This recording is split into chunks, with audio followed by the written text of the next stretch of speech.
Welcome, Emily Neves. Hello. How are you doing? Doing pretty well. All things considered, doing all right. How are Uh, you? I am really excited for tonight. Me too. Today is stupid. Today was a deer ruined my van day. Oh Uh, no. on top of other stupid, on top of other stupid. So I'm really excited to do important things. Mm-hmm. I think I'm tired of growing as a person. Like I want to grow in a different way tonight. I Uh-huh. feel like it's been like 20. This is what, March the 492nd. Yes. Exactly. So like Gosh. tonight I want to I want to talk about things that really matter. Not Yeah. that I'm sure progressive thinks very much that that deer on the front of my van matters. But I am fortunate enough that we live in a small town now. I was cleaning out the van today, and he was like, what's your plan for this?" I was like, "Well, my plan was that you would just drive right into the shop and tell me how much it's going to cost to fix it." Yeah. He was like, "Well, we'll put it over here for now." I'm like, "Well, it might move." It moved all the way from the deer to here. So, Mm-hmm. what about you? How's your day been? Tell me you had a no deer day today, right? I had a no deer day. But I did record, which was cool. That's way better than hitting a deer. Yeah, way better. But I did leave my water bottle at the studio, and I didn't realize until after I got home, and so I had to drive back and get it, which was super annoying. Typical Mercury retrograde stuff, but but other than that, it's been good. Yeah. Okay. Fantastic. Do you have a hydrant? Do you have a fancy water bottle? I have like a fire hydrant that I use. I have a hydro flask. You definitely want to go back and get that. Yeah, and I have these rubber bands on it like to mark how many I drink in a day. And I have this What? I have this really weird compulsion where I straighten the rubber bands all the time. But yeah. How much do you drink a day? I shoot for 4 of these, so that's like 80 ounces. Okay. That's what I shoot for. If I do 60, it's fine. I'm at 40 right now, but I've had 2 of these sparkling waters too. So I'm like, it's You're all like, right. if you get to 60, it's acceptable. Yes. Okay. Yes. So the only thing I have, hair tie. I can't stand not knowing where my hair tie is. Mm-hmm. So I keep my hair tie on. That's about. And then I'm a purist, so I can't bring myself to take the label off. I just can't. Nice. Do you open packaging? Like, do you take packaging off of it? Like, Yeah. when you eat yogurt, do you pull the clear plastic sheet all the way off your yogurt? All the way off. Pull it all the way off. Yeah. Okay. It's a good And place and like David is actually the opposite. He likes to leave films on, like protective things on, and I'm like, nope. I don't feel like it's fully mine until all of the labels and things are off of it. So, to each his own. You can see it a little bit. I still have the plastic protector from my iPhone charger. Yeah. Nice. I can't. Okay. Yeah. No, I'm the opposite. I can't have it on there. I'm like, it drives me crazy. What do you WD-40 the film to take the film off if it leaves the film? It usually doesn't. I've never really run into that before. But if it does, I will WD-40 it in the future. Have you used WD-40 to get sticky goo off? No, I've always just used Goo Gone. Oh, okay. I'm aware that that's there. I feel like WD-40 just does like 2-in-1. Mm-hmm. You can buy it for what it was intended, and then at some point along the way, I became aware that you could use it like as a solvent. That makes sense. Yeah, super helpful. Yeah. Okay, so how tonight is going to work, everyone in chat? We are totally going to take questions tonight, and tonight is where Emily and I are going to try to save the world through talking about politics. Mm-hmm. And I think rule number 1 is that we're going to disagree. There's going to be some point in the conversation where we're not going to see eye to eye, and it is our goal to show how we think that should look. And this is not pre-recorded, and we haven't even brought up with each other the topics that we're going to talk about, just so we can be really authentic. Mm-hmm. But Emily and I are both super passionate Yes. about our world. Yes. And so we wanted to intentionally create a space where we knew what we were coming together to talk about. Yes. I think so often people are ambushed, Mm-hmm. and what you're seeing on social media and even in conversations is someone kind of feeling like you caught them off guard. Yeah. And so we wanted to have a discussion where like we're both walking into this eyes wide open, Mm-hmm. and then we're gonna like work our way through it. And so that's how tonight's gonna work. And then if policy, I think, is probably the best way to approach this. It would be really easy for us to like go on a rant, but at the end of the day, I think that would leave us all like dissatisfied. Mm-hmm. Whereas what I think Emily and I can do is talk about ways forward. Mm-hmm. We've kind of got a breath of fresh air. We have a breath of fresh air that has come as of January 20th. Mm-hmm. And so hopefully it's a little bit more peaceful, a little nicer. And so my goal is in remaining vigilant. Mm-hmm. Is a good way to put that. Same. Okay. So where I want to start tonight, and then I'll look at chat and see what questions and things like that are. Mm-hmm. I am a little concerned about how comfortable everybody is with Kamala Harris. Same. Okay. So okay. Both of them actually, Joe and Kamala. Not as people. This is something that I run up against a lot. Like, I love Joe Biden as a person, as a human being. I'm like, I think you're a cool dude. I think you're a lovely guy, man. I just love you. Like, I would love to like hang out with you, but I am wary of any and all neoliberals. So, and you know, I'm wary of Kamala as well, probably for different reasons, but yeah. Okay, so give me start off by your prediction for how you think the next 4 years goes. Oh God. That's really hard. I'm always wary of making predictions because the one thing that I've learned in my, so many years of life is that like, no matter how much you try to predict, something's always going to come along to like upend everything. But I will say that I've been pleasantly surprised by Biden's policy so far, by his like the speed with which he has implemented, all the executive orders and all of that, like trying to undo a lot of the damage that Trump did. But I guess my one prediction and my like skepticism that I'm going forth with and trying to like make sure I'm not getting complacent about and not like relaxing around this stuff just because Trump is gone. I mean, I don't think I could ever do that again personally, just because of the way the last 4 years has changed me as a human being. But like, I'm wary of, and I'm nervous and skeptical about the way that Biden is going to cater to special interests and to corporate interests, particularly insurance companies.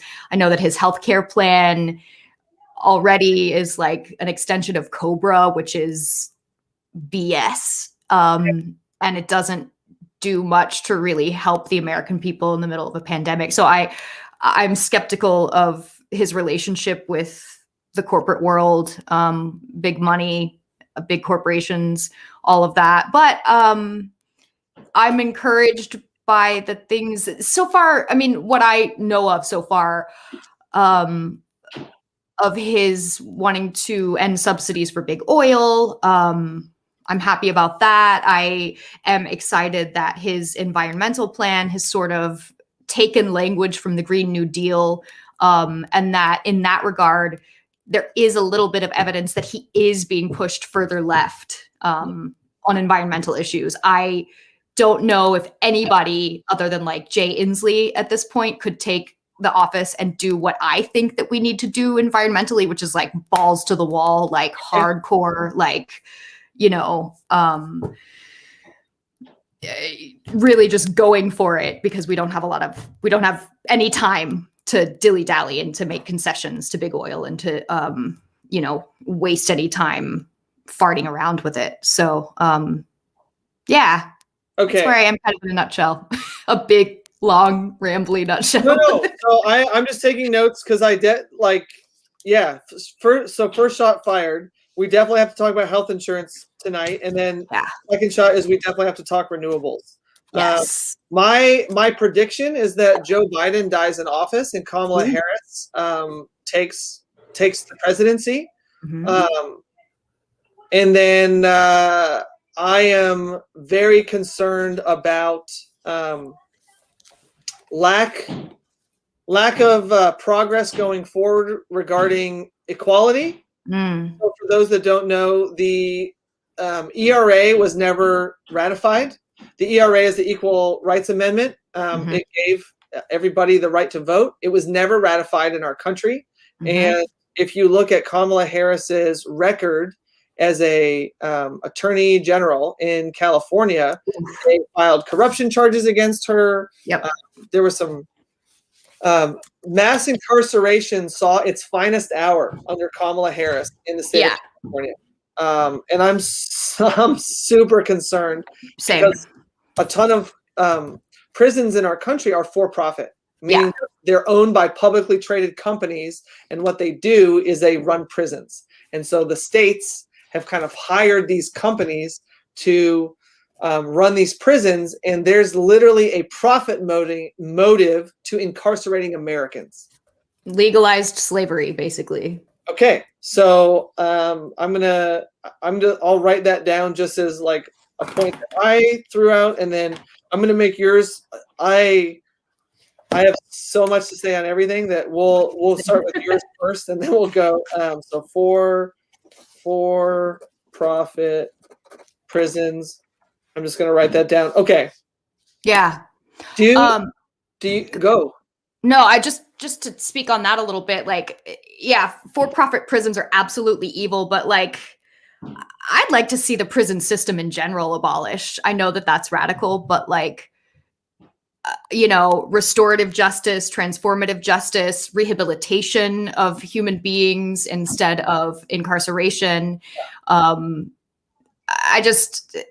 There's so much about our system in general, but particularly the carceral state, that is just so inhumane and ineffective and expensive and just repulsive to me. So I feel like, and you tell me if I'm way off base, but it seems like the lowest hanging fruit, the easiest pathway forward in terms of kind of drastically reducing the prison population is simply to go through the records, and anybody that's been incarcerated for marijuana related crimes, whether it be growing, distribution, or sales, is out tomorrow. Yep. Agreed. Okay. Baseline. Okay. So we start bare minimum. Yeah. Well, and you know what's I'll throw this out as kind of a related issue that I think helps move America forward is that let's take a look at Canada.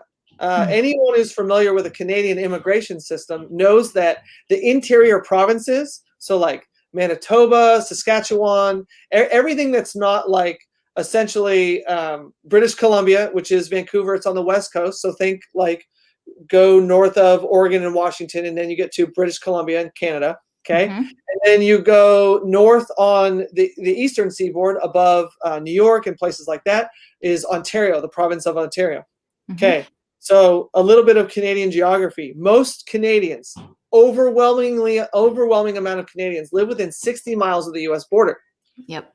That leaves an enormous amount of landmass. Canada is the second largest country in the world. And so it has acres, thousands of acres of unoccupied real estate. Yeah, millions. Live, but they don't.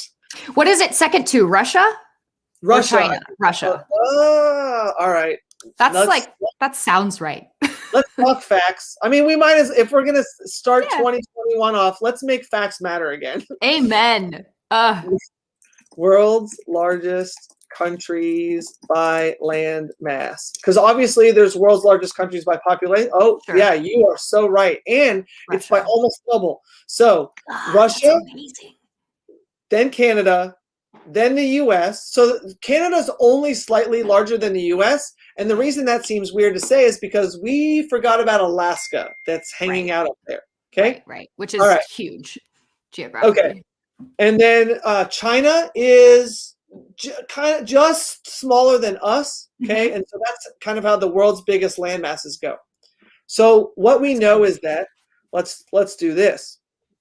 Let's look up states. Oh my gosh, I can't spell. States in the US by population. And let me show you folks where I think this solution works out. All right, so we're going to screen share because facts matter again in 2021. And I will show you that there are. Oh, I live for this stuff. 1, 2, 3, 4, 5, 6, 7 states that boast populations of less than 1 million people.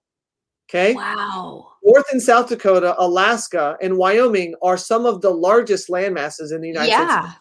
Okay. Yeah. Let's look at those that boast populations of less than 2 million. Rhode Island, understandable. But then here's the fun part. Montana, vast. One of the biggest states is, okay, Maine, understandable. New Hampshire, understandable. Hawaii, understandable. Idaho, West Virginia, Nebraska, absolutely gigantic state. And so we have a situation in our country where Wyoming, North and South Dakota, Montana, and Idaho, what I refer to as the square states, right, have both the population base of the United States is largely coastal. And we have heard the myth of overpopulation for a very long time. Yeah. So one of the arguments for reducing the prison population is going to be, where do these people go? Okay. Silly. Well, silly. But we have a solution. True. We have a chart right here of 15 states that have 2 million or less. And we simply say, let's take New Hampshire, Maine, Rhode Island, and Delaware and Vermont off the map. Right. And there are thousands and thousands of acres in the United States of America that are open and available for you to live in. Yeah. So that also just seems like a weak argument in general. Like that's not even a thing, you know? I mean, like, there's plenty of room in cities, in places where there is already a dense population. Like, those people can go. They can go live with their families. They can, you know. So I don't know. Just seems so silly to me. Well, I think part of my goal is to head it off at the pass. Yeah. Like, I'm aware that the question's out there. Yeah. If I just provide the solution, then we can stop having the conversation about something that we solved. Okay. So knock it off the table. And the way Canada does it is they have an aggressive immigration policy. So all the interior provinces pay like a grant to move to the interior provinces in Canada because they have so much land mass and the population base is slim to none. Okay. I'll pull up the next chart. I'll pull up population of Canadian provinces. And then I'll show you in comparison population by province and by territory. All right, here we go. And we'll show you, and then I'll connect the dots as to why on earth we're talking about population in Canada and the population of Montana. Okay, so first of all, let's keep in mind that California by itself is 39 million people. So a third of that live in Ontario. Right. And then Quebec, right? Remember we talked about that the population density for Canadians is largely on the coast, just like it is in the US. Yeah. And then British Columbia. But look at the population base for British Columbia versus Ontario. It's a third. Yeah, because Ontario's got Toronto and Okay. And then very quickly we have you'll hear the names I just said: Manitoba, Saskatchewan, only 1 million people, but the land masses of those states compared to even Montana and North Dakota, right? Like you could fit Montana, North Dakota, and South Dakota in a Canadian province, and it still has only 1 million people in Saskatchewan. Right. Nova Scotia's got under 1 million, New Right. Brunswick, but then it really drops off, and you're looking at 500,000 in Newfoundland. Well, Prince Edward Island, that makes sense. Yeah. But all of the Northwest Territories have 41,000 people. Wow. So right, if I go up to the just, you're looking at these provinces up here. Look at the amount of land mass. 41,000 people. There are more people living in the town where I went to college than all of that. And I mean, granted, it is pretty Ohio rough State living. probably has a higher tuition base than 41,000. They have Yeah. 41,000 students. Yeah. Wow.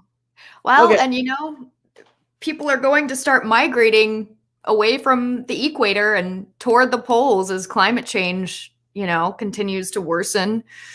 Even if we do start acting aggressively and doing things about it, it's still, to be honest, we've heard quite a bit of talk about that we've passed a few points of no return. Yeah. And rather than dig our head in the sand, I think avoiding a catastrophe means we plan ahead. Yeah, absolutely. And there's plenty of space, both in the U.S. and in Canada, to move the population centers to the middle of the country. Sure. Less affected by weather, less affected by geological anomalies, like when was the last earthquake you heard about in Nebraska? I think there's one in the last 100 years. Yeah. And so what Canada has done is it's paid people a grant to immigrate to the interior provinces in Canada. How does that benefit them? Well, it grows their tax base. Yeah, definitely. And they use the tax base to provide universal health care to all the citizens in Canada. Because the U.S. is one of, are there any other for-profit democracies for healthcare in the world? I don't think so. Definitely not. I mean, not in the developed world. I think that we are it. Well, that's an army of one. Yeah. Are there any other for-profit healthcare systems outside the U.S.? Because I don't want to misquote, but I'm pretty sure we're it. I'm pretty sure we're it too. I mean, I feel like I've heard Bernie Sanders harping about it for quite a while. Is the U.S. the only country with private healthcare? Canada and Taiwan are the only two countries in the world with true single-payer systems covering their entire populations. That's awesome. Yeah. While within the U.S., traditional Medicare is an example of a single-payer system. Okay, but that didn't. Let's see. Australia, somewhere in between. Thank you. I was waiting for chat to help us out. And the UK is the national healthcare system. Is that what it's called? National Health NHS. Rob, can you pitch in, Rob, and help us out with what healthcare looks like? Single payer systems. Okay, insurance mandate systems. Germany, Switzerland, hybrid system. So England and Singapore have a hybrid system, and then there's the American system. So UK has the NHS, but also an optional private healthcare system. Okay. Right. So here's my thought. There's no reason. So here's one of the ideas I'm going to let out of the bag that I will propose when I run for office. There's no reason the U.S. government can't buy either HealthNet, Humana, Blue Cross Blue Shield, Aetna. There's a couple other. There's no reason that the U.S. can't go out and buy a health insurance company on the open market, honoring the intention of the capital markets, honoring the free trade, not breaking any of the rules. Just simply go out and buy a company, just like any other merger and acquisition. It instantly gives the U.S. a company that's profitable, right? So all of a sudden, all of these arguments about how are we going to pay for it, they just all ended. Right, but I mean, all we would have to do to pay for it is stop throwing away money into the Pentagon and into the military that has not been checked in decades. And so my question for you is, why would you propose that as opposed to just expanding, as opposed to Medicare for all? Okay, because so how efficient is the U.S. Medicaid and Medicare? more or as efficient as the private healthcare system here. It's pretty atrocious. So I have family that are vets. I have married to family that are vets, and the waiting for care in a lot of cases is a thing. So But that's for the VA, right? no, Instead of so Medicare? both my parents are on Medicaid because Okay. my dad Medicaid is different than Medicare, though. it is totally. Um, my dad can't get an appointment until March 22nd. If And I right now want to make an appointment with a dermatologist, I can't get an appointment till March. So we have a broken system from almost every angle. yeah. But here's where we missed on the Affordable Care Act. Oh God, yeah. Yeah. Besides the technology side of things, because that was beyond, not even touching that. Yeah. I know, yeah. If we set that aside, the way that it was supposed to succeed is that when you have such a giant pool, you inevitably have healthy people and sick people, and everyone in between. Mm-hmm. And what happens is that everybody pays the same, but these people that don't use the system essentially subsidize these people. Mm-hmm. What ended up happening is what's called adverse risk pool, in which everybody that needed it applied. Mm-hmm. And the cost of administering a healthcare system in which only the sickest people are was enormous.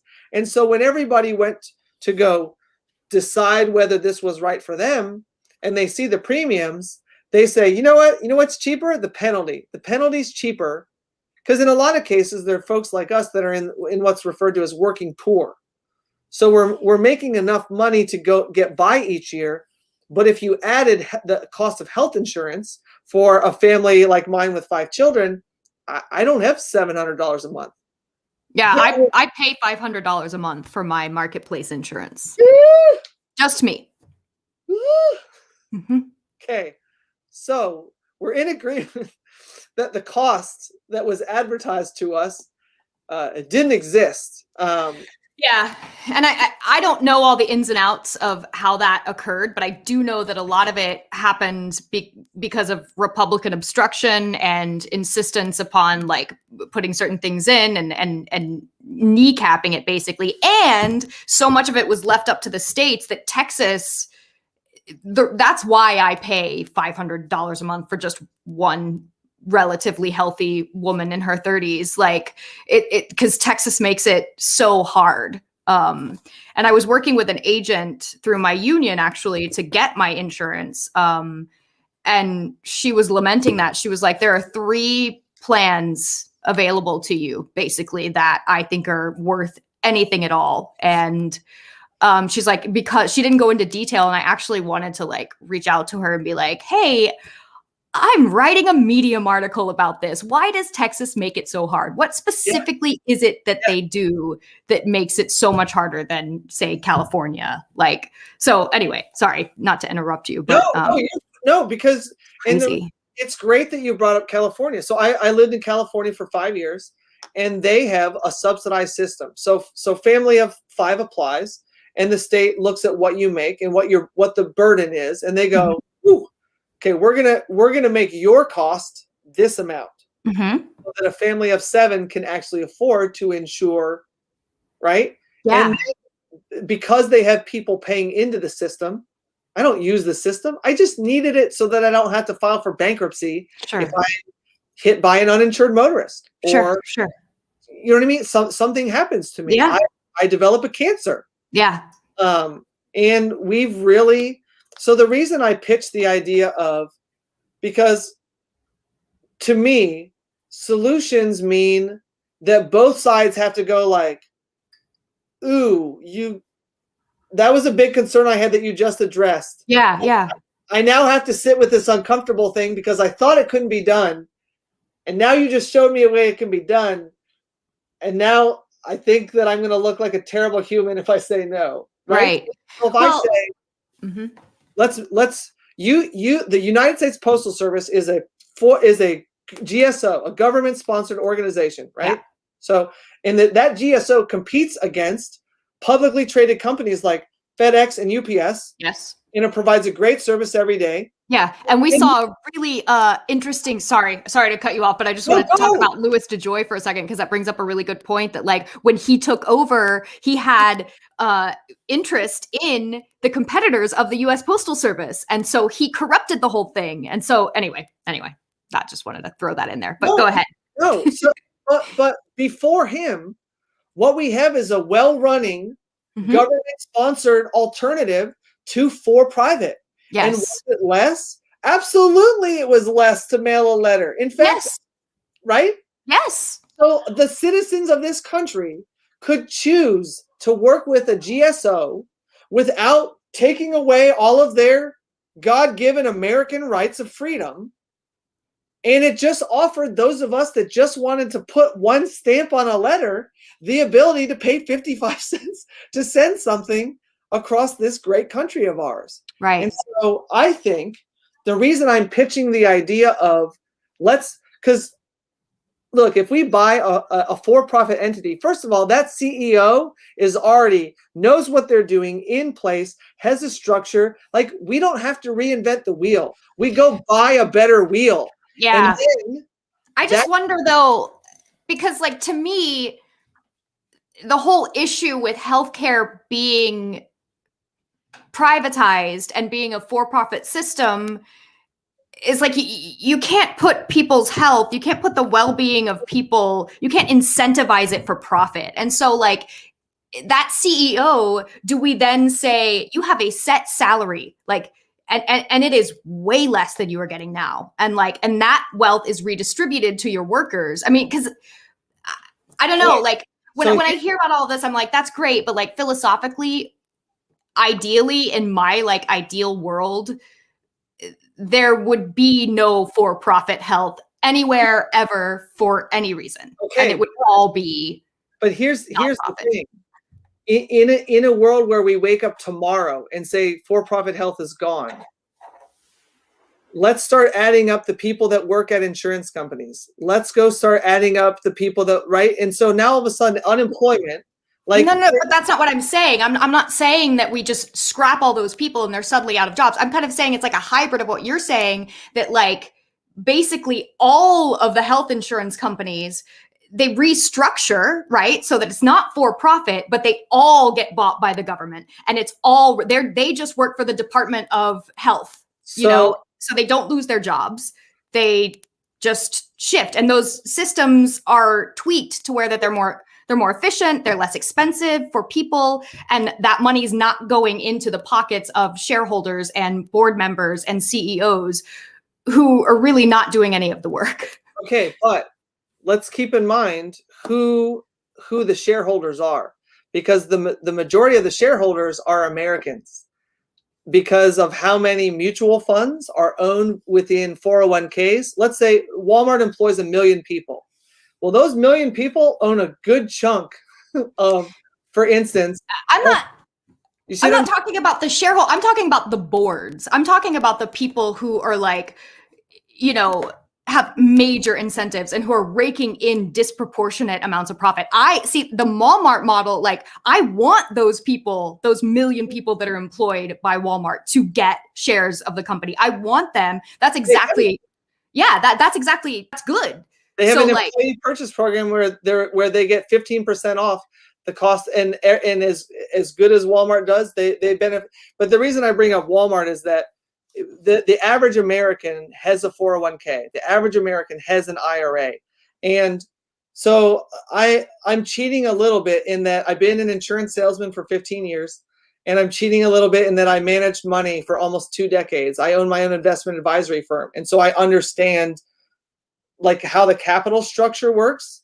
And so do you think that gives you bias at all? I think that I can see, so I know where the concern is over here. Mm-hmm. And then as a poor American that hasn't been able to afford health insurance since 2014, I haven't, right? I'm part of the working poor. And so I both spent all this time on Wall Street, and then I spent 7 years being so broke I can't even, like, my kids are on Medicaid. So basically what I hear you saying is that you have a really comprehensive, big picture view of the fact that capitalism doesn't work. It is not a and equal and justice for all. Oh, hell no. Yeah. Hell no. Never has been. It never has been. From the beginning. So Sorry. what I'm pitching is I'm pitching the beginning of the transition. I'm Yeah. saying if we woke up tomorrow and announced that that this was going to happen, that the health insurance industry was being taken private, right? Sure. So the first question is, well, these companies are legally, according to the Constitution, right? They're owned by all the shareholders, Right. and those shareholders have to be paid. And so where Sure. does that money come from? And if I totaled up, all right, so we're going to bring up market cap of. I do want to clarify though that I don't live in some fairy tale where I think that we can wake up tomorrow and just say, hey, we have Medicare for all. I understand that it will take some implementation. It will take a strategy it will take strategic implementation that cannot happen immediately. But I don't know. I mean, I don't know everything. I am not one of the most brilliant thinkers out there. I'm sure that there are people who could implement a plan to where it could be a lot quicker than I imagine. But I'm not under any illusions that we could just, I don't believe in incremental change. I think that we need to take big, bold steps forward. But I understand that we also have to think about the logistics of how we make that happen. So I just want to be clear about that. No, you're saying that the government purchasing a health insurance company and taking it public and putting it in the hands of the people and stripping out all the profit and then using that money to subsidize the cost of health and as a business, right? If you had a competitor enter the market who all of a sudden was half the cost of yours, I think we could drastically alter the landscape of what insurance costs in general. Mm-hmm. And we don't upset the apple cart, because what we've heard for years is you're going to take away my access to private healthcare. Right. That's the big rub. If you hear it from, okay. So if I just say to you, yo, buddy, you can pay as much as you want to. Sure. But 300 million Americans are going to have access to this company that's going to offer a dramatically cheaper product. Yeah. Because if we combine Medicare, Medicaid, and let's say United Health is the largest health insurance company in our country, Mm-hmm. and we put them all together, the reason that Canada and Singapore can do what they do is because they're on a single payer system. Right. So. Right. So what we offer then is we legitimately offer an alternative, and we buy it according to the capitalist hopes, wishes, and dreams, right? It's a purchase. We hire a banker. We negotiate the deal. The shareholders get bought out, and the government owns it. We get access to an instant infrastructure that was in place yesterday that can run even better tomorw. Sure. That's my concern is how can we make it run better? Because right now it runs like shit. Oh, can I? Yes. Cuss on here? Right. So, for instance, part of the slowdown in the system is talking back and forth between insurance. Does the insurance cover this? How much is it, right? Yeah, literal negotiating. I dealt with some of that this week, and it's mind-numbing. Yeah. But if the government owns United Health, and it's managing Medicare, and it's managing Medicaid, and it takes over, manages the VA, there are strength in numbers. And a company like United Health is so used to, is it efficient? Does it turn a profit? Is it lean? Right? That mentality of fixing the speed and the efficiency and the operation, we can benefit from those things. And then we start to see the market adjust. Yeah. Once we pitch, we can see this in action. And because so I'll reveal my biggest bias is I'm very much a libertarian. I want the government freaking out of my business. I want them there to solve problems, and I want them to leave me alone as a private citizen and stop spying on me. Sure. But there's these institutions that have been in existence in our country for hundreds of years that I think to the degree that we can play by the rules, we should. But we should play by the rules. Yeah. What's pissing me off is all this rule breaking. What we saw at the Capitol, I'm sorry, that's rule breaking. What we saw with the last 4 years, that's rule breaking. That's crime. Yeah. I'm interested in this. I'm interested in your ideas about the government purchasing United Health. I mean, because admittedly, I don't know that much about economics in general. Like, I mean, I get the, basics of supply and demand. I have all these books that I want to recommend as part of like a normal book club. But there's this guy, and his name is Richard D. Wolff. And I haven't read this yet. I bought it a little while ago. I'm putting your list in chat. The sickness is the system. Yeah, and this guy is I believe, Harvard economist. Okay.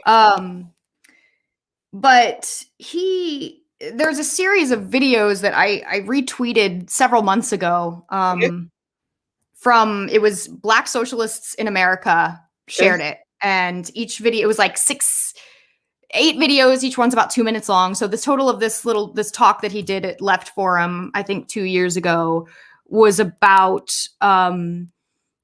just basically laying out the differences in his mind between capitalism and socialism. And from what I understood, and now again, like, I'm not one of the most brilliant thinkers out there. I'm curious and I like to learn about these things. But from the way that I understand it is, he's saying that, like, you basically take everything that we have now, you democratize every workplace. Nothing really changes other than that. Instead of a handful of CEOs making all the decisions for the workers, every single workplace is completely democratized, and every decision made by the company, the workers have access to education about these, and they vote collectively, and so that the workers control how the company runs, right? So what you're describing to me sounds a little bit like that, that, like, if the government were to buy United Healthcare, the state would own that company. Yeah. So, and I don't know, I mean, you didn't say anything really about, like, democratizing the workplace, but, like, to me, that's a way for the people to make sure that things like, a company suddenly moving all of their jobs over to China or automating, things like that don't happen anymore, because the people are voting in their own self-interest, as opposed to, some CEO who's only trying to maximize his profits, making decisions for them. So I don't know why I started talking about that. I think it was just based on that I'm interested in this idea, and I'm curious about it. So we'll definitely spend some time, chat. You guys spend some time, come back with, like, questions and things that we want to talk about but we're definitely not done with the discussion of, I really, really, really feel passionately about this idea that we push aside the naysayers and say it can, because the biggest rub that you hear from people is that the government is an inefficient allocator of capital. And let's be honest, Emily's comment regarding the Pentagon and where money, sure, 100%, the government sucks at spending money. Yeah. But if you get a focus-driven, profit-generating mind in a position, I bet we could figure out where the money's going. Yeah, and you shift the thinking from that profit going into the pockets of a few, and that profit going back into the people, into infrastructure, into education, back into healthcare, back into the system. Well, because think about it. Because right now, and it's so silly. If I hear a single Republican talk about spending too much money ever again, I'm going to lose it. Because I saw the budget, the $1 trillion budgets that came out of the last 4 years, and just shut the fetch up. Yeah. Yeah, you have no room to talk. You don't get to talk anymore. And you know what? It's funny you said, if I hear one more Republican talk, I'm like, just a balance there. Just put a period on it. I'm just kidding. I'm kidding. I want to hear them talk. Okay. Jokes. But look, the last president to balance the budget was Slick Willie. Yeah. He was a Democrat. Yep.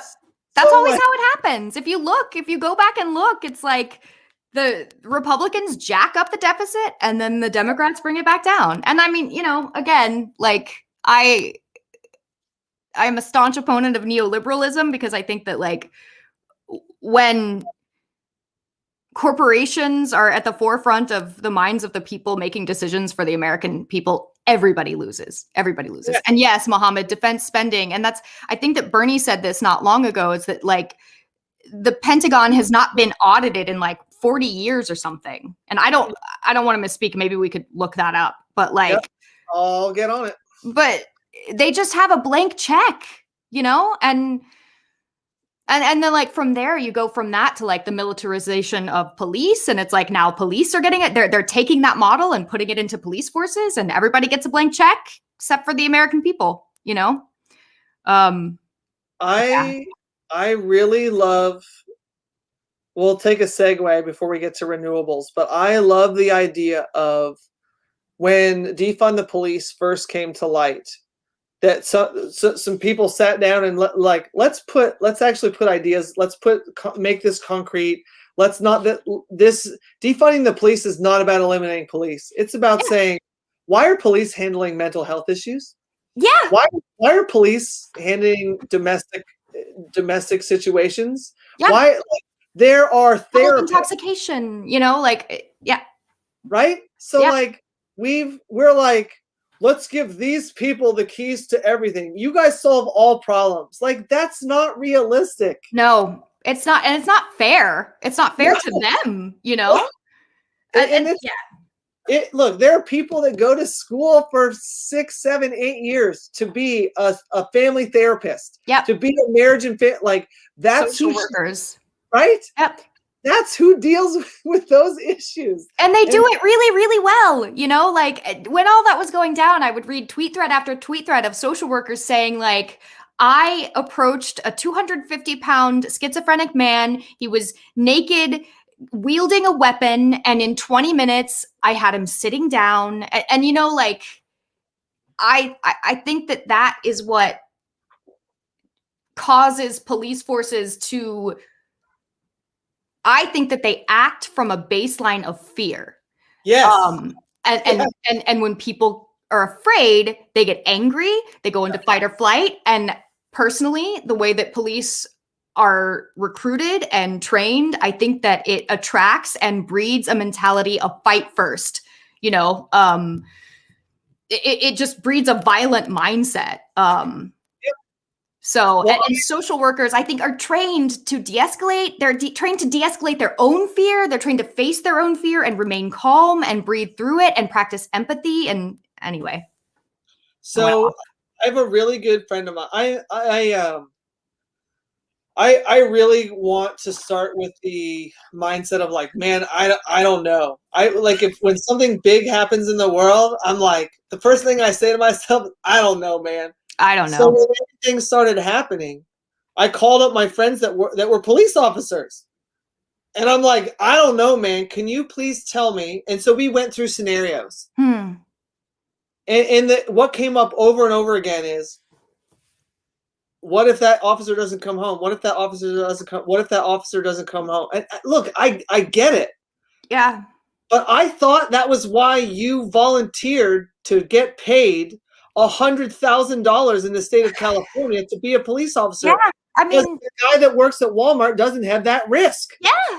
And it's like, I hate to put it this way, this sounds cold and cruel, but that is technically what you signed up for, like, and it's noble. Like, I do think that I like to believe that most humans are good inherently, and that like most people who sign up to be police officers do it out of a desire to make the world a better place. And actually, admittedly, in the summer of 2009, I reached out to a Houston police recruitment officer, and I was like, what would it take for me to join the force? I was interested in forensics. I was interested in like being a homicide detective, that kind of thing. And at the time, my credit score was really bad, and I have also had 10 warrants out for my arrest in the state of Texas. That had something to do with it. So he just stopped responding after. And I like said all that. I was like, look, I had some shitty stuff go down with my credit when I was like 21 and my credit score sucks. And I, was punk rock and an anarchist in my early 20s and my late teens and early 20s. And I would drive back and forth to San Marcos and speed my ass off, get pulled over, get like 3 tickets, and then be like, I'm not going to my court date. Those guys. And it's stupid. That was stupid. Don't do what I did. And it ended up costing me like thousands of dollars to get it. And I got arrested once and almost arrested twice. And the jails were too full. They didn't take me in, but they were like, look, you're driving. Anyway, I've tweeted about all this stuff before, so I don't feel too weird talking about it. I mean, it's like, whatever. I've learned from it. I'm much older now. But I say all that to say, I think that most people who go into policing do it for good reasons. Yeah. And I think that there's a great term in the insurance industry called rate for risk. And it means like, why is my insurance cost so much? And I say, well, how many accidents do you have? Oh, I have 4 in the last 3 years. Well, I got to tell you, you're playing bumper cars. So the insurance company charges you more because you're going to cost them money. Yeah. And makes so, sense. If you're getting paid $100,000 as a police officer, I got to tell you, the reason you don't make 27 as a cashier at Walmart is because they're not going to die at work. Like you could die, so we'll pay you 4 times as much. But also, if it's okay with you, don't kill everyone you see at work either. Yeah. Right? Like, please? Like, it's you know what I mean? Like, and please, and also don't disproportionately kill Black and brown men. Like, come on. I sent over some statistics to one of my friends. There's some really interesting. I'll try to see if I can find that. In which it told you. So the U.S. has conducted several studies in terms of like police activity, and then it's broken down by race. And there's a statistical variant, and it was really interesting to me that in the numbers.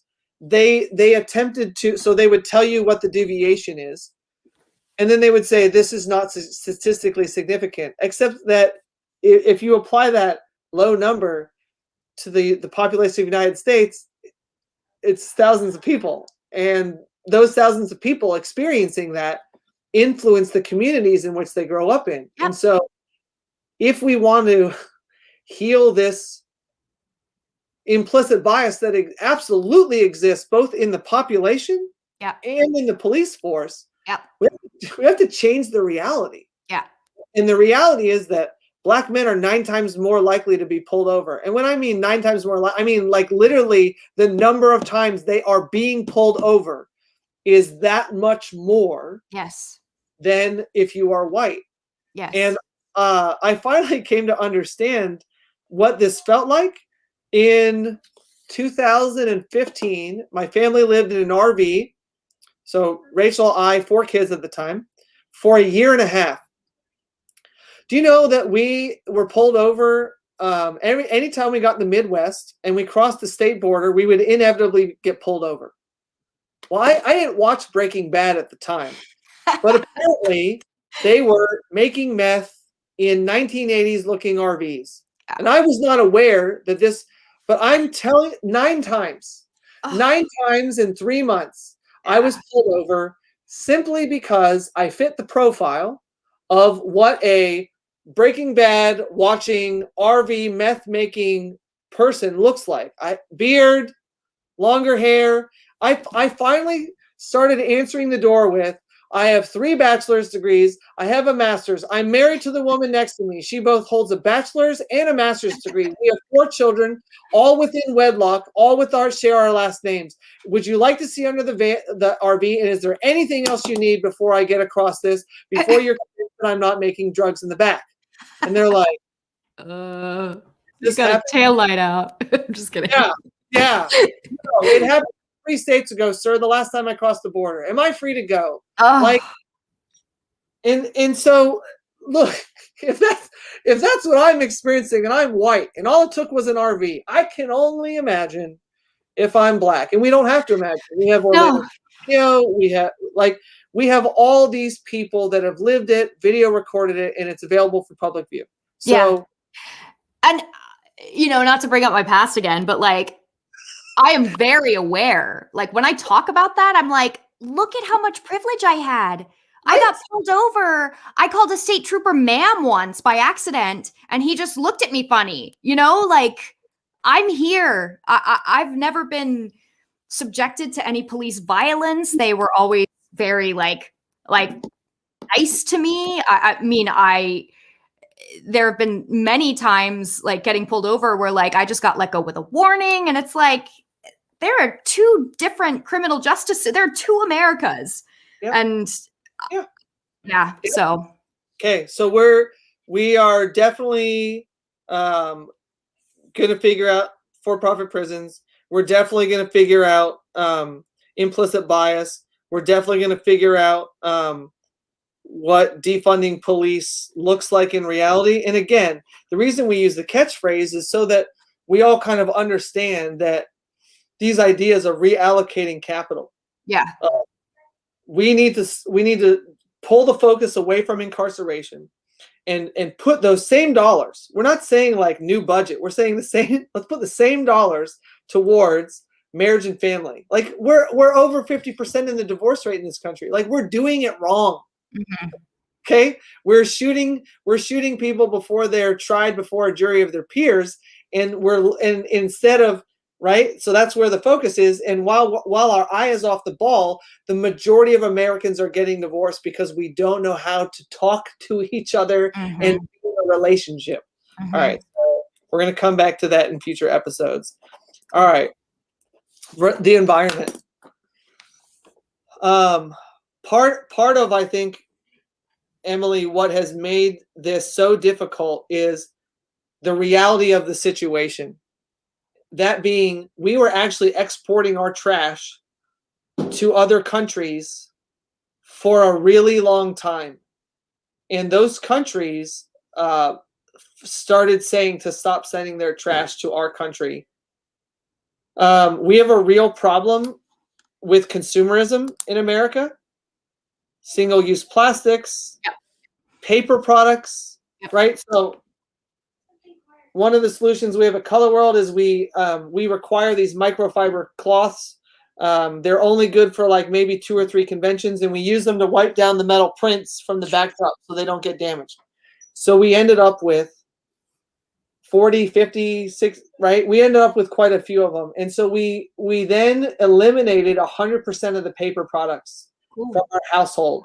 No paper towels, no Kleenex, right? The only thing that we're down to is toilet paper. And am I open to suggestions? But we've started bidet. I mean, you still have to use toilet paper, but it reduces the amount that you use. Could you use a bidet and then replace toilet paper with it? Like, I don't know what's left over. Do you? Theoretically, I mean, we're talking about dirty butts. But we're talking about life and reality, and that is a reality of life. It's like you wash everything off, and then I mean, you don't have like soap or anything, but like it's cleaner. It's way cleaner. Like if you got poop on your hand, would you just wipe it off with dry paper?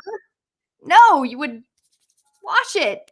So anyway, there's that. But I do want to break in really quickly about that because I do think it's important. Like personal responsibility and individual responsibility is important when we talk about climate change, but it's not as important as the I forget what the exact number is, but like 70 corporations that are responsible for 90% of all of the things that are having the most effect on climate change. And so again, to me, it comes back to capitalism.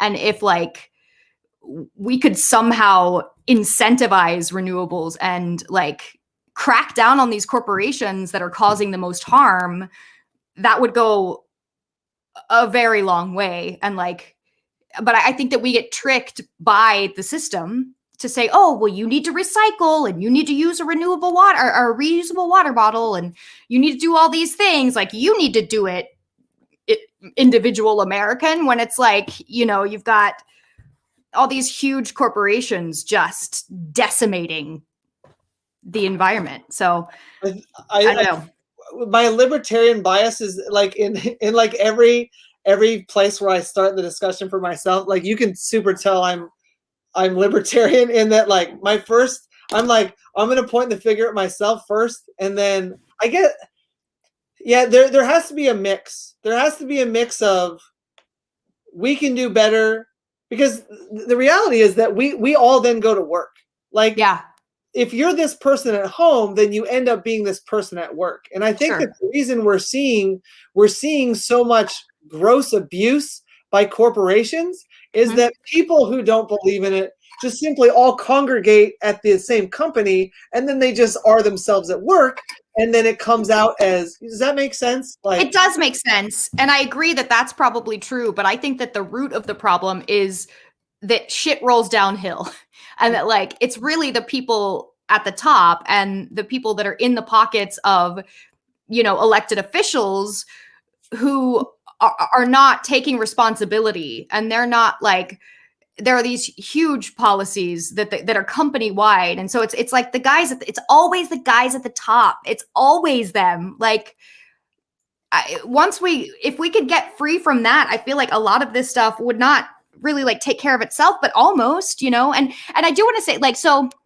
I've taken a lot of, I really like to find out where I fall politically, and so I take all of these like tests, and like where I have fallen most often is a libertarian socialist. So like, you know, there's that like political quadrant test, and I like, so you've got I forget, so it's like libertarian and I believe authoritarian, and then I don't know, you should probably look it up, but I'm always like way down here on the left, like way down here, and like, and I'm always like trying to research, like, you know, I read a lot of, I'm definitely a leftist. That is absolutely certain.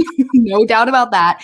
And so lately I'm like, okay, do I fall somewhere? Like, you know, I'm a member of the Democratic Socialists of America. But there are times where I'm like, am I an anarcho-syndicalist?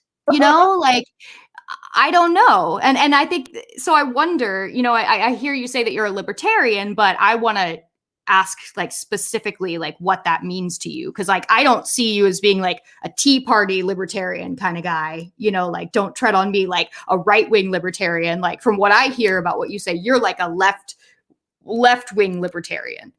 That's more about, that sounds more like, you know, an anarcho-syndicalist where like you think that the solutions are about people organizing outside of state systems, and like, so I don't know, I'm curious about that.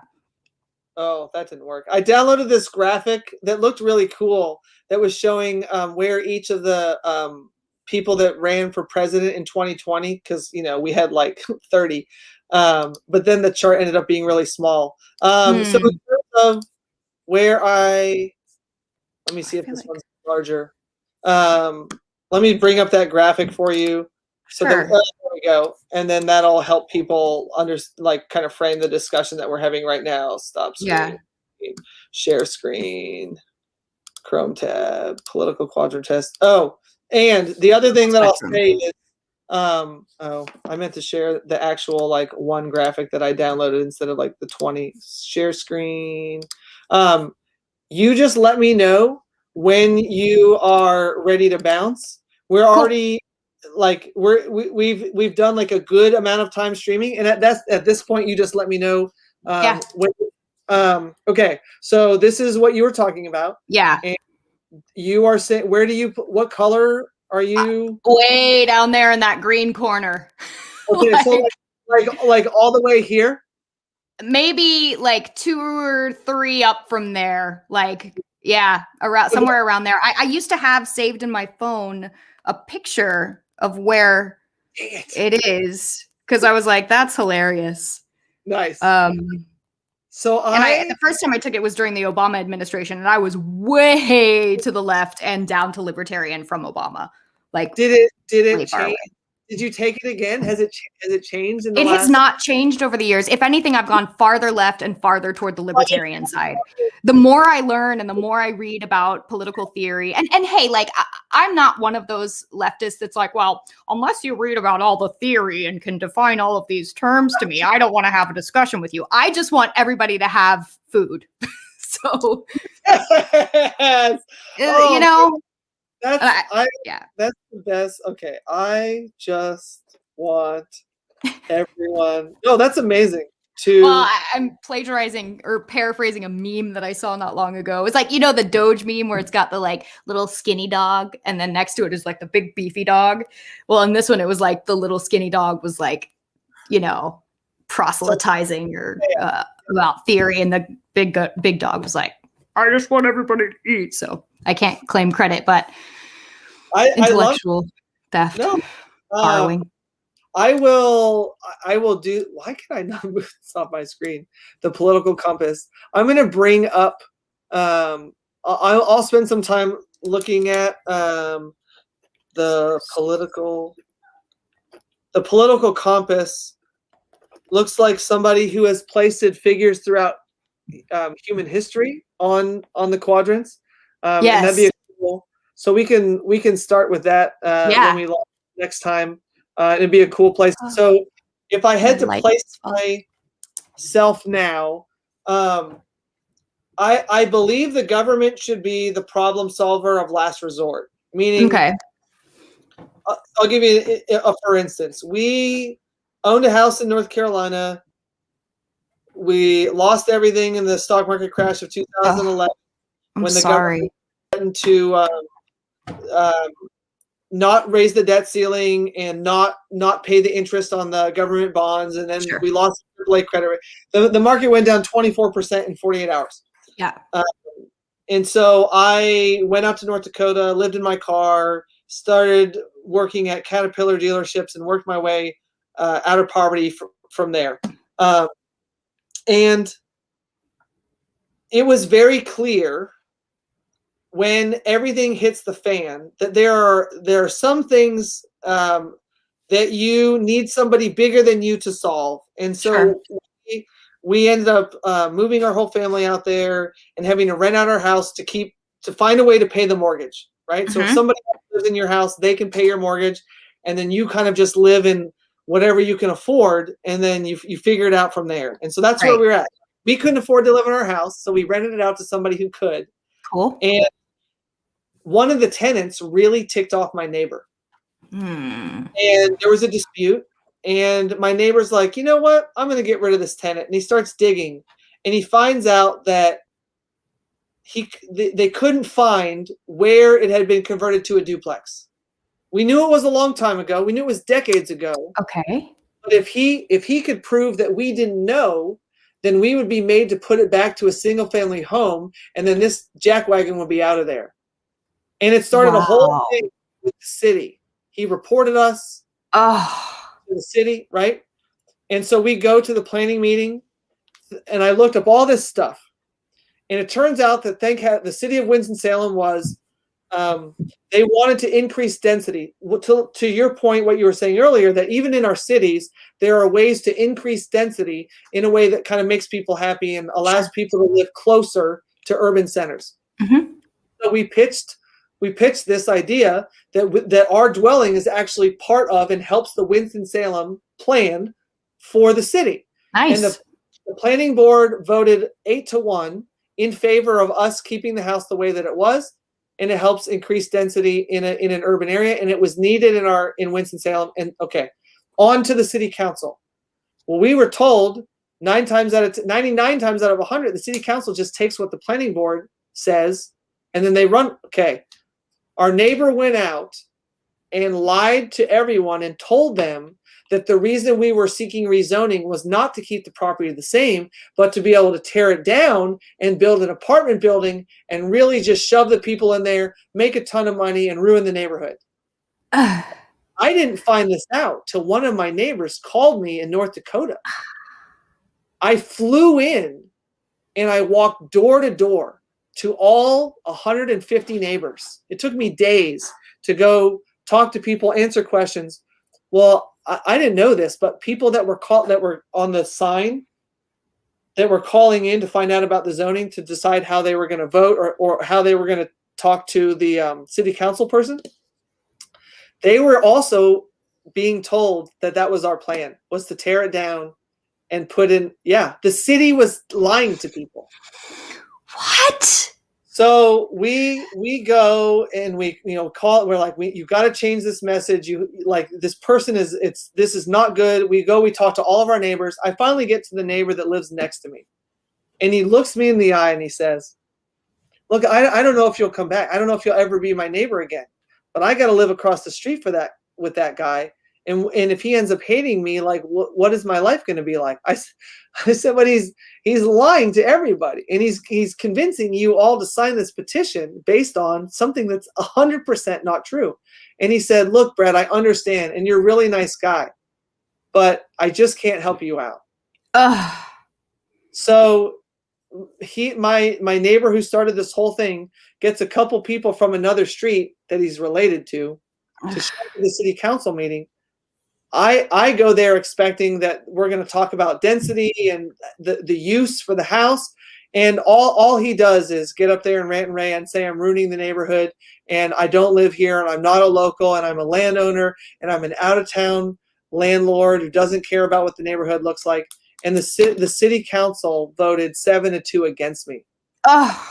And I was forced to build a set of stairs inside my own house, my house that I own. Ugh. And I didn't have a legal recourse. God, that sucks. Oh, my life is one exciting story after another. My point is, the reason I tell that story is people in America need somebody to call. Yeah. And they need somebody to call that's going to come in, look at facts, ignore Gollum across the street, whose only interest was in protecting his precious, and do the right thing by American citizens. Yes. And if we convert the government from this overlord to simply just the best problem solver in our country, and let people, like, let states be different. Let this state legalize this, and let people that don't like that go live in this state. If we the original formation of this country was to protect states' rights and limit the power of the federal government so that people that wanted this thing could live in this area and people that wanted this thing live in, but we all agreed that we should be free to live the way that we wanted to. Yeah. Yeah. But unfortunately, the way that this country was founded was that so the rich white people could be free and live free, and that the rich white people in the states could do whatever they wanted and screw everybody else. I mean, we can fix that. We can fix that. And that, like, that's like this book that I held up earlier, People's History of the United States. Like, I knew that this country was effed up. Like, I knew that. I'd known that for a while, and probably since high school, I would say. But I didn't know exactly how effed up this country was, and that it like, America has never been great. We have never been great. Like, there has never been a point in our history where everybody got an equal shake, where, I mean, like, you read things about, like, before the Revolutionary War, Black people and poor white people were intermingling and working together, and working together to fight the injustices visited upon them by the white elites. And so the white elites decided to give poor whites an economic incentive to be pitted against the Black people by, for example, like indentured servants I can't think of the term right now, but people who were arrested in, like, Scotland and Ireland and brought over to the United States. God, what is the term for it? I can't remember. But, like, they were banding together with the Black people, but they were off. They said that, okay, once you have indentured servitude, right?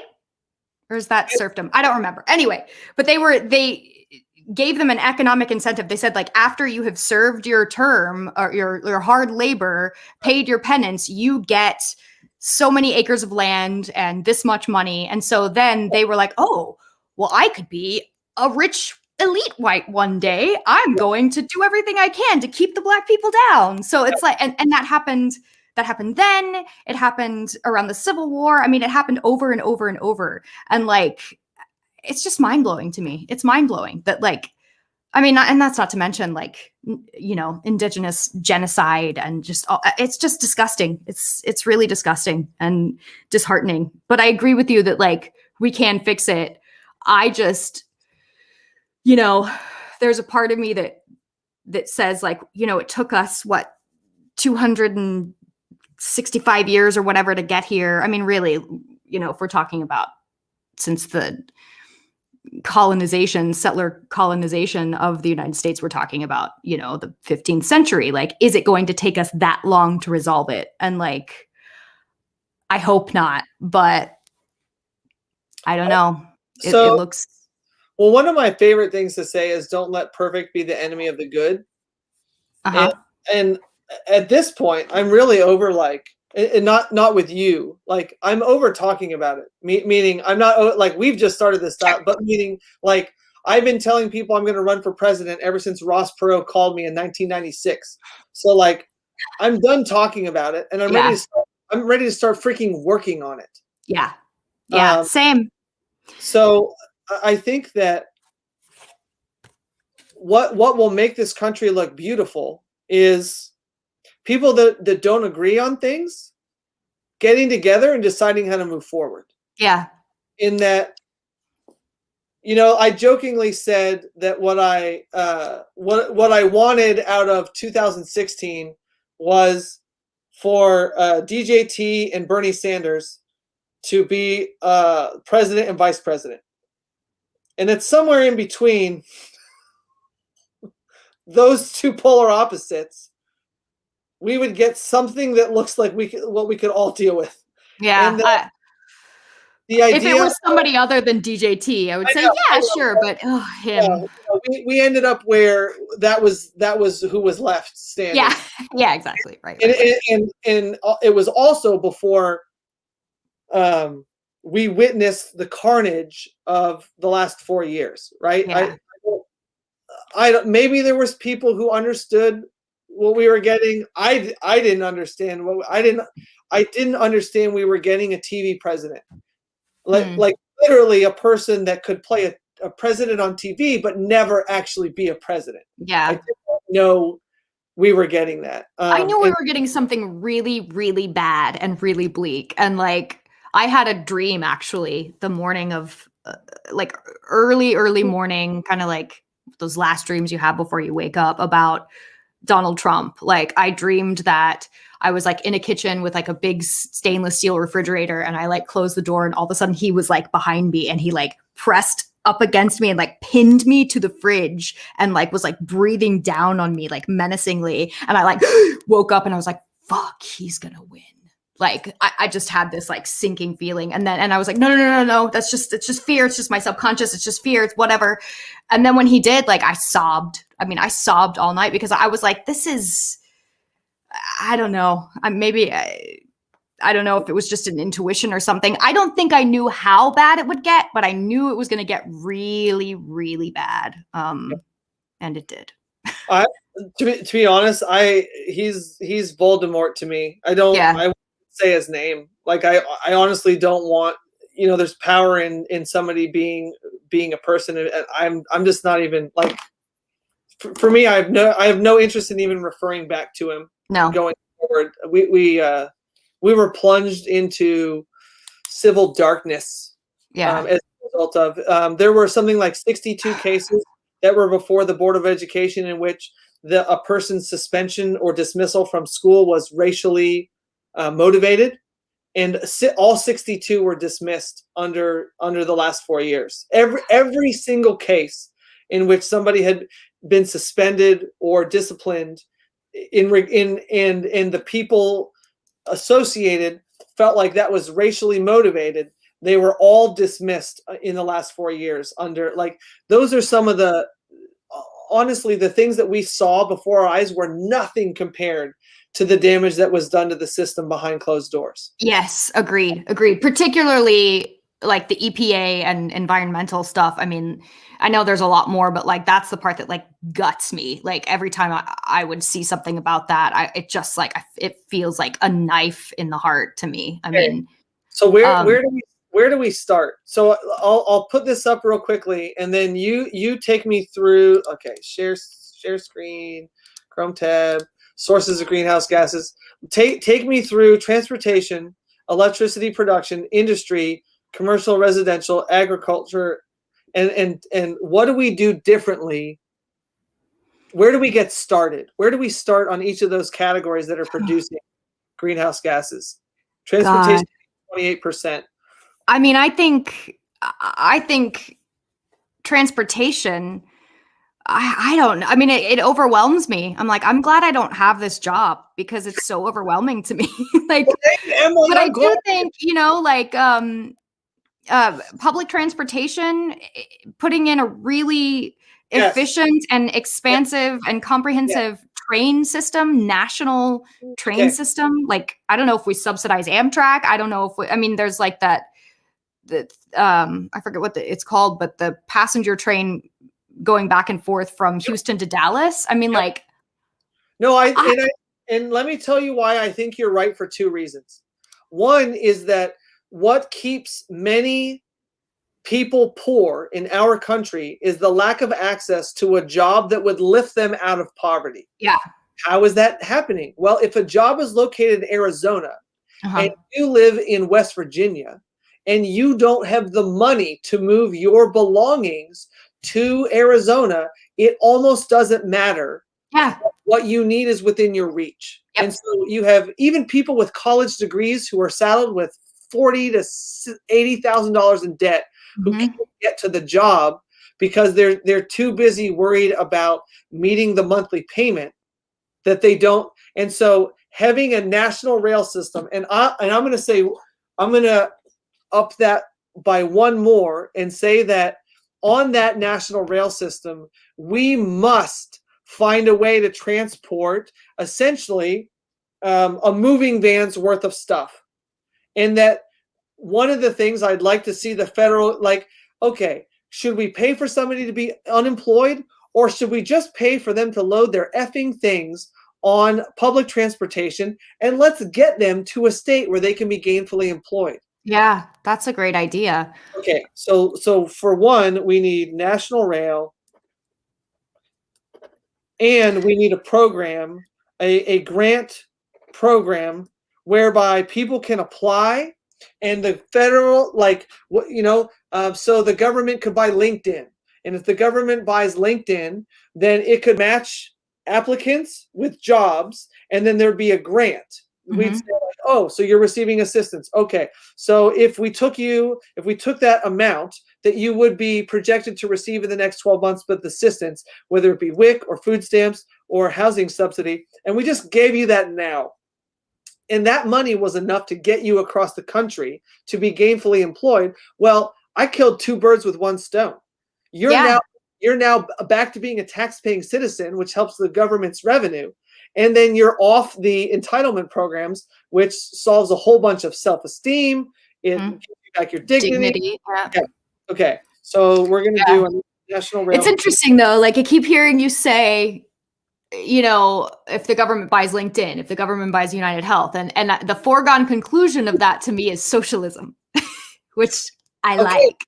Well, look, so I think we really can have cake and eat it too, and that Yeah. Americans can live in a country in which we just simply have real choice. What Yeah. what what we have now is fake choice. Not absence of choice. Yeah, Yeah. and people who are like free markets, they legitimately believe that they have a choice. Well, I got to tell you, try to pick your telephone company. Try to pick your internet company. Yeah. Try to, okay? They're all divvied up. They're only monopolies in our great Yes. country. That's You, another thing that, like, I was thinking about this earlier. I was like, if I ever run for office, which we all heard about my run-ins with the police earlier. So I think I don't. they can dig up all kinds of stuff on me. I'd rather just leave that out of the public eye. Except I'm talking about it now publicly. Anyway, but if I were to run for office, climate change would be my number one platform. And I was looking at that thing, that EPA thing, and I was like, we could really just start at the top.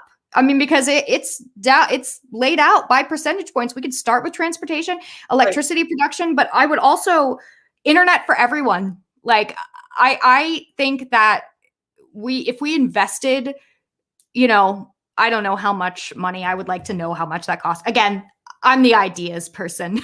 I'm not in the details. I'm just kidding.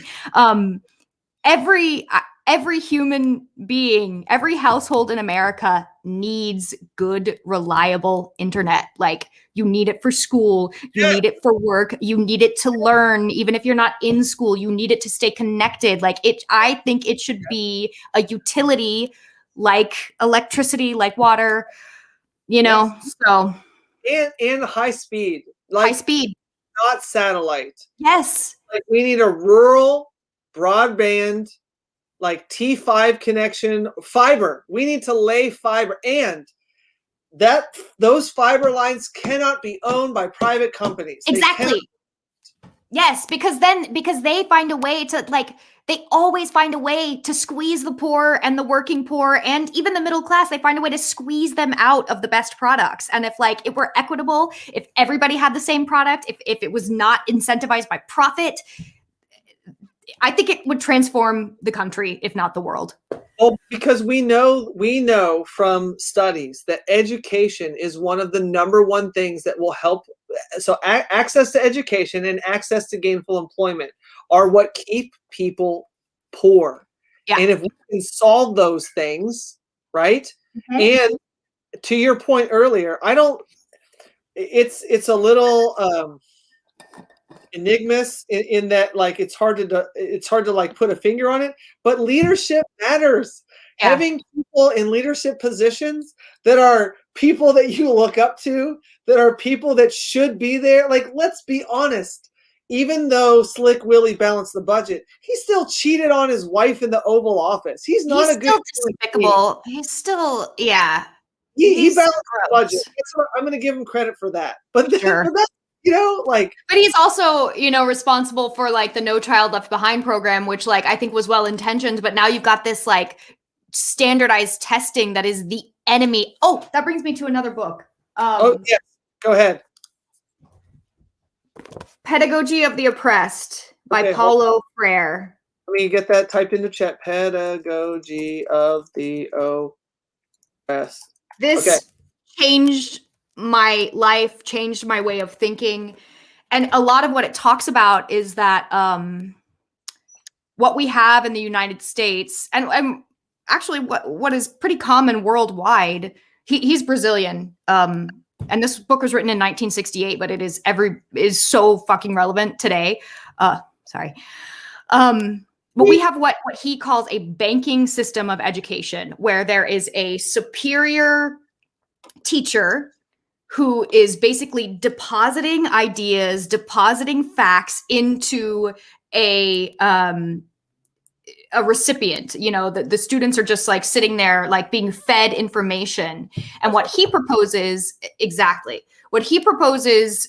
and it kind of speaks to what you're talking about too, is that the only way to really to get a comprehensive education is to have a teacher-student and student-teachers, and that it's a dialogue, that it's a conversation, that, like, the teacher learns from the student and learns from the students what they need to know too, and, like, that it's not just that they're more on an equal playing field, and that the same model can be applied to all kinds of things, to politics, that, like, politicians, especially neoliberals and definitely Republicans, just go around, like, sloganizing and telling people what they need and telling people what they need to think, telling people what would be best for them, instead of going in and actually, like, talking to the people and finding out what is going on in your life that sucks. Like, how is the system failing you? How can we do better? What do you need? You tell me what to do, Yeah, So anyway, I honestly think that if we would, so for instance, what I what I'd love to do in a first year of a term in office is all these Congress people got to go home, man. You yep. got to go. You're going home because here's what I know. Please tell me the last time we added a meaningful law to our Constitution. Please tell me the last time that any of the legislation that we've done in the last 100 years, because again, the ERA is not even ratified.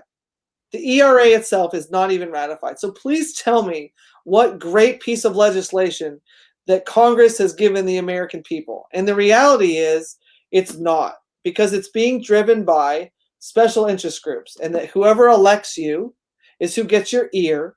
And then those people ask for law. Literally, that's how this system works in Yeah. America, is that you get elected, these people got you there, and then Super PAC.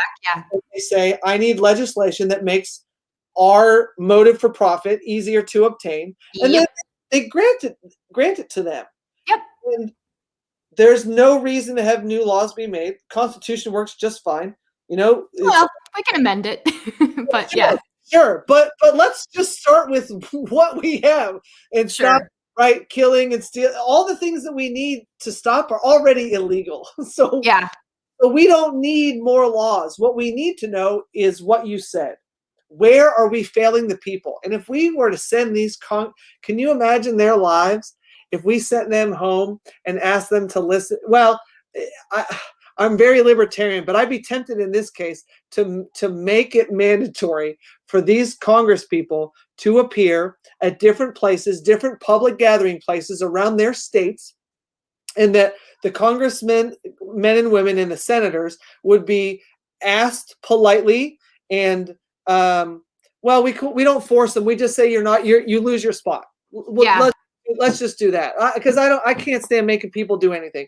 So they'll lose their seat in Congress or in the Senate if they don't hold meetings, and then we just lay out an agenda, right? right.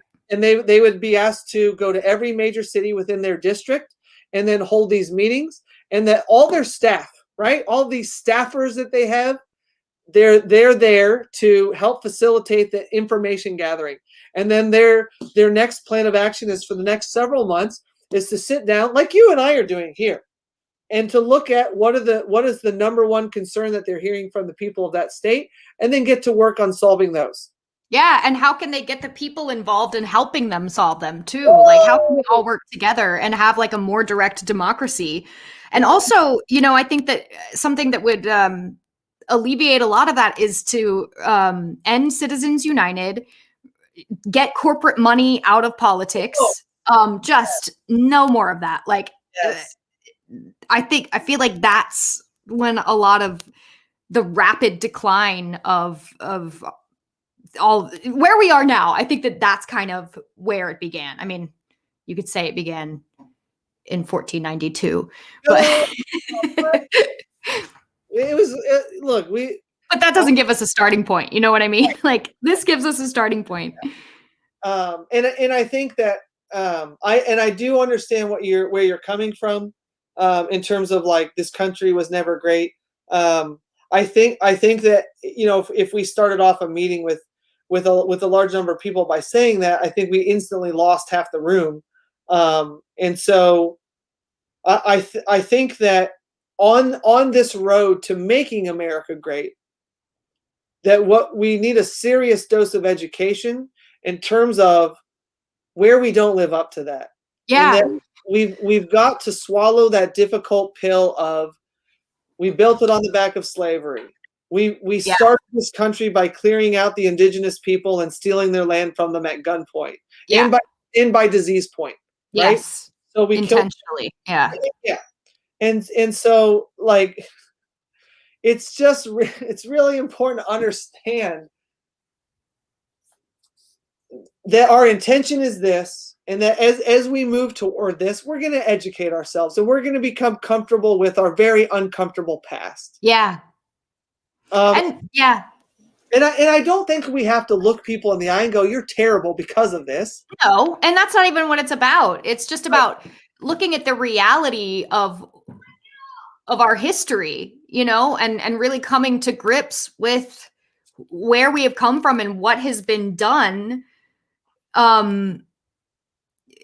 It's important. Historically, it is important. It's good to know because, like, when we teach kids this propaganda about our founding fathers being these perfect people, and even Abraham Lincoln, like, I'm on the chapter in this book right now about the Civil War. I finished it last night, and, like, you know, we like to deify these people, and we become guilty of it today. And when we don't think of them as human beings that are fallible and that make mistakes, it's harder to hold them accountable. And so that's why, like, I love Bernie Sanders so effing much. I love him, but he's not perfect. He's not. He's not. And, like, we can't just trust him implicitly. We can't trust AOC implicitly. We can't trust Biden implicitly just because he's not Trump, you know, like, right. We got to make these people work for us and, like, take to the streets when they don't. And, you know, so I don't know. I don't like to say there are silver linings for the past 4 years, because it is literally just, like, not literally, but figurative. I don't know, a hellhole.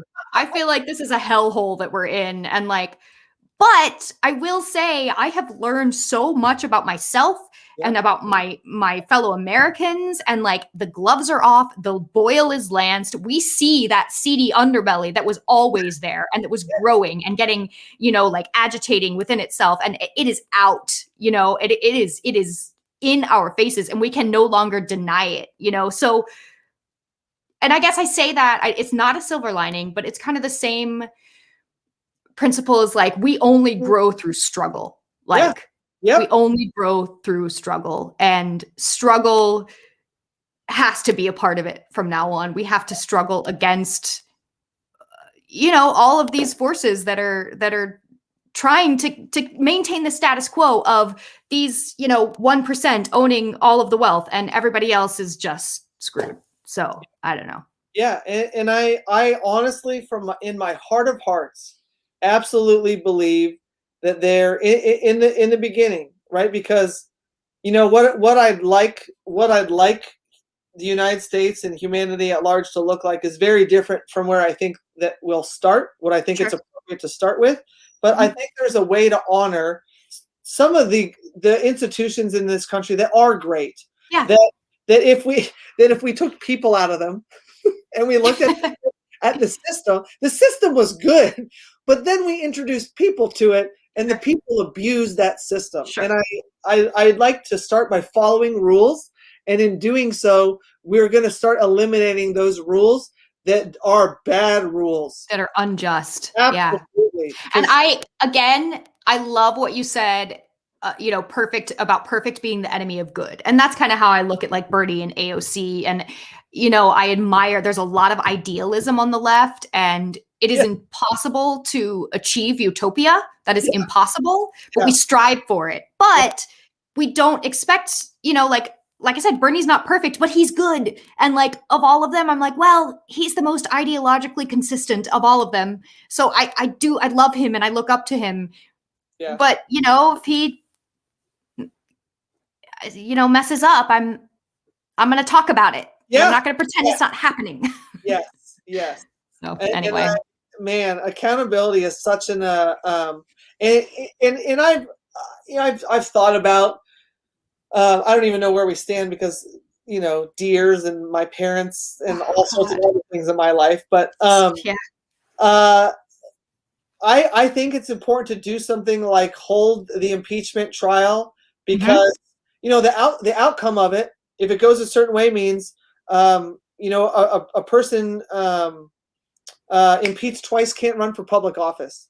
And I think that, boy, even if it's just a token, even if it's just a hat nod to doing the right thing, can we just do the right thing every now?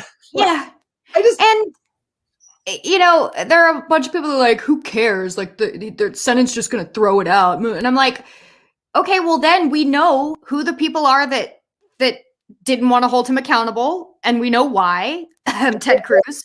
And they gonna be up for re-election. Yes. And like, you know, if it takes 20 years, Texas will turn blue because the only reason that it is red is because of gerrymandering and voter suppression. And that's the only reason Ted Cruz is still around. So it shows us where we need to heal, and it shows us where we need to do the work and get Stacey Abrams to Texas next. Yeah. Well, you know So, what I am excited that you brought up is that America's awake right now. yeah. And we were asleep for a motherfucking long time. Yeah. And I appreciate that the diversity profile of the highest office in the land has changed in the last 20 years. But I'll be damned if it feels like that's the only thing we've managed to accomplish. Yeah, no, Because, that's just a start. yeah, we need more than simply to elect a black man who would then kill more people with drones than had ever been done in in the history of our country. Yeah, he is a war criminal. Yeah, more people were killed like they were video games under those 8 years than any other, right? Yeah. You know, like Hospitals were bombed and like horrifying stuff. Eyes wide open, and I'm excited about where America's headed. There is a lot of talk that for the first time since Ross Perot, of the legitimacy of a third party being available and open to the American people. Yep. I'm excited that Andrew Yang, there's some rumblings that Andrew Yang is not interested in going quietly into the night. Mm-hmm. At some point, I will get a hold of him and we'll talk and figure out what we can do. I'm excited that though the Libertarians have had a terrible showing in the last 2 elections, it is the first time since Perot in the 90s that a third-party candidate was available on the ballot in all 50 states 2 elections in a row. Wow. And so, man, we're nowhere near where we could be. No, but we are where we are, you know, and that's where we have to start. I think the train is moving. I agree. Yeah. Okay. I can feel it. I you know, and I'm very idealistic, and also I'm very optimistic. And I get into this a lot with people.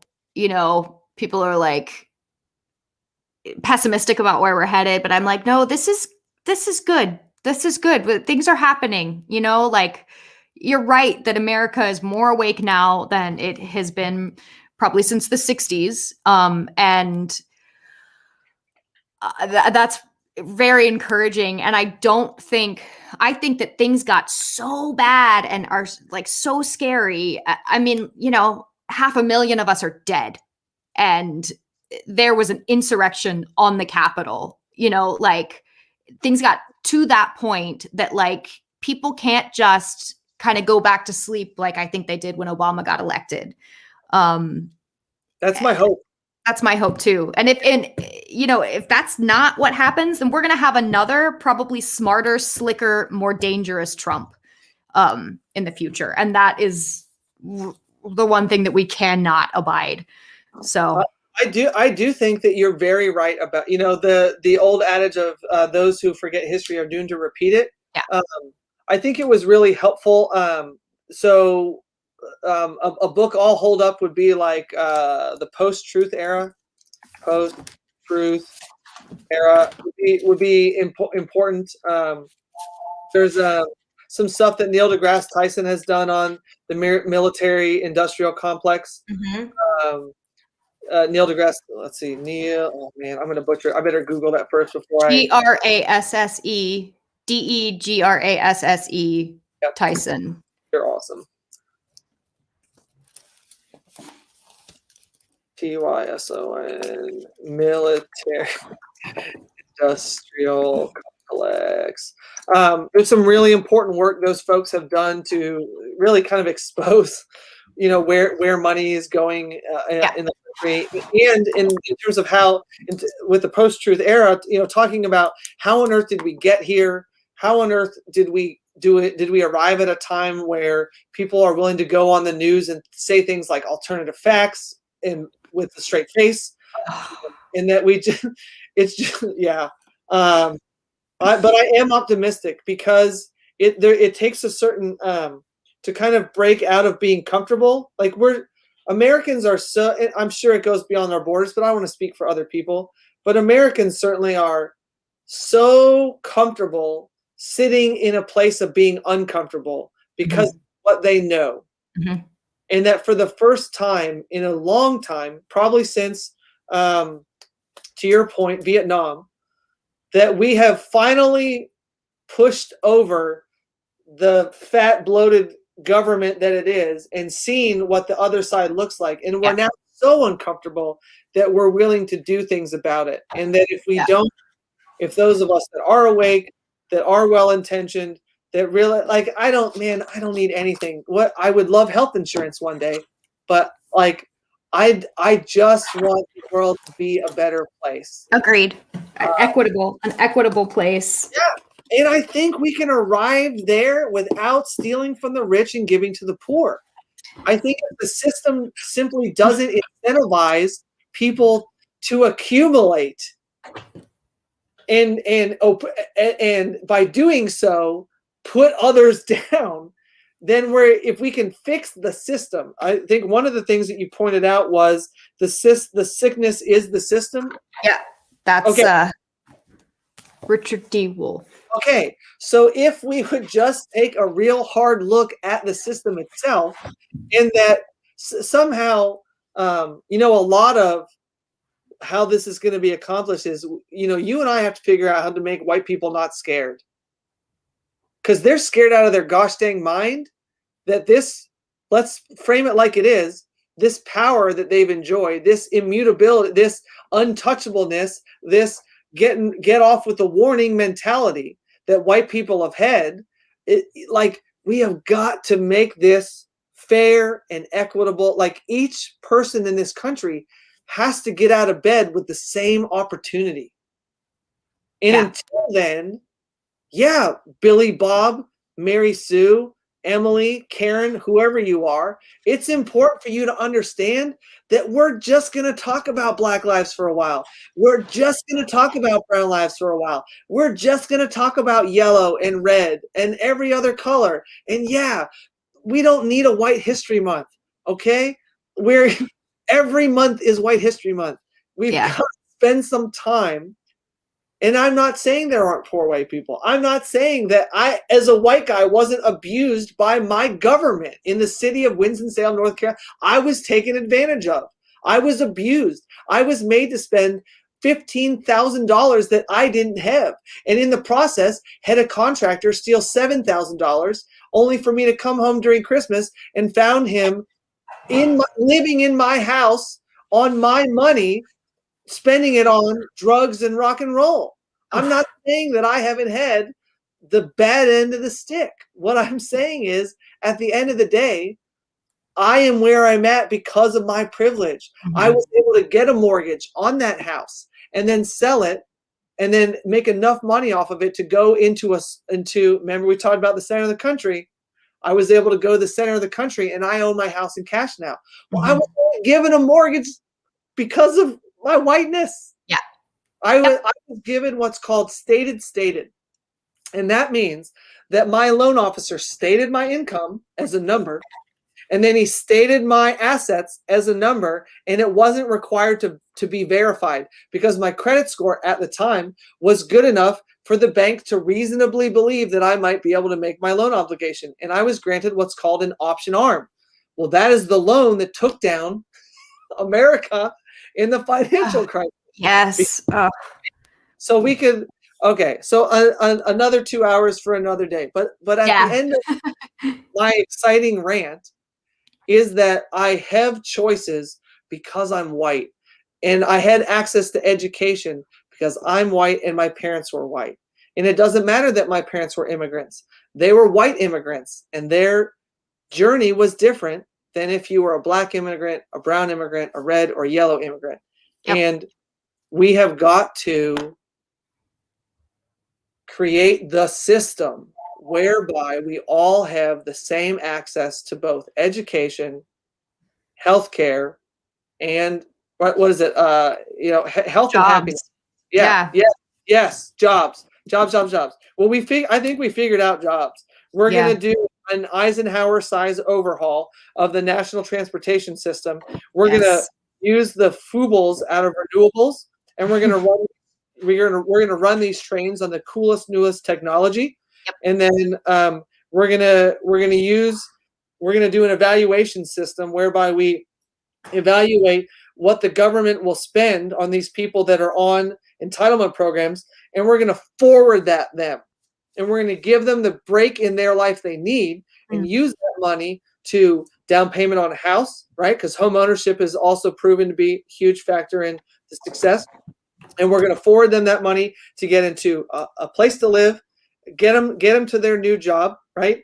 And then we'll take them off the government rolls. We'll make them a taxpayer, and they'll pay into the system so that we can help other people do the same. Yep. All right, Emily. Well, this has been great. We got to do this again. Okay. What do you want to end on? What's the thing that you drive home and take away from tonight? I mean, to me, day in, day out, the message that I keep getting and seeing proven in real time is that consumer capitalism is the root of a lot of our evils. And if we could get corporate money out of politics and we could put the power back in the hands of the people and empower the people to make decisions for themselves and know what their leaders are doing and have a hand in it more, than a lot of this we can take care of ourselves, you know? But yeah, I mean, the sickness is the system. And the system is capitalism. Yeah. So, and it's, we will, I think there's a real healthy way to use profit motive, because right now the access to the system is controlled by so few. Yeah. And they know the system so well that they are able to exploit it. And we need a system that is not exploitable. Yes. We need a system in which each person has that same access to realizing what should be the American hope and dream, right? To live free, to live equitably, to live without fear. Yeah, absolutely. Emily, thank you so much for your time. Thank you. This has been so much fun. I can't wait to do it again. Okay. We'll come up with some new topics. Everybody in chat, thank you so much for joining us. Yes. Be sure, use social media. Mine is at Emma Financial, and then Emily, yours is just your name, right? At Emily Neves. Yep. Okay. At Emily Neves. At Emily Neves, and let us know what's important to you, what you think we should focus on, what topics do you want to see us as tackle, and I hope you feel like when Emily and I came up against each other, that like this is a healthy way to have dialogue, where we don't all have to go away, right? Like it takes everybody. Yeah. And amen. Yes, we 100% will do this again. Absolutely. 100% will do it again. Yes. Yeah. Thank you guys for being here. It really means a lot to me that people care enough about this stuff to like show up and hang out and chat about it. So thank you guys. Thank you, Brad, for providing the space for us all to do this. Dude, if we didn't use the platform to do something good, like boy, like I want to be the change that I want to see. Yes, be the change you wish to see in the world. Thank you, everybody, for your time tonight, and we'll see you next time. All right, night, y'all.